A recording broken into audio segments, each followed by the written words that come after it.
လောကမှာလူဖြစ်တဲ့အချိန်ဟာအခွင့်ကောင်းမယ်နော်မမေ့ကြနဲ့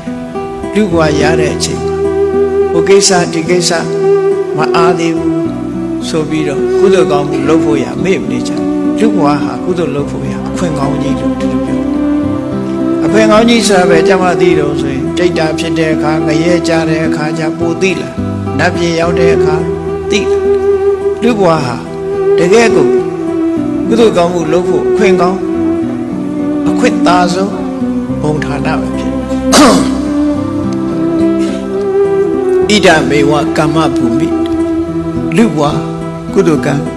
လုပ်ဖို့ရအတွက်အကောင်းဆုံးနေရာဖြစ်တယ်ပါရမီတွေစီဘူးအထောက်ဖို့အကောင်းဆုံးနေရာအသိပညာတတ်ပညာတွေဓမ္မနဲ့ပတ်သက်တဲ့ပညာတွေရရှိဖို့အကောင်းဆုံးနေရာအဲ့ဒီအကောင်းဆုံးနေရာတန်ဖိုးမရှိတဲ့စည်းစိမ်ဥစ္စာရှာဖွေရင်းနဲ့အချိန်ဖြုံးလိုက်မယ်ဆိုလို့ရှိရင်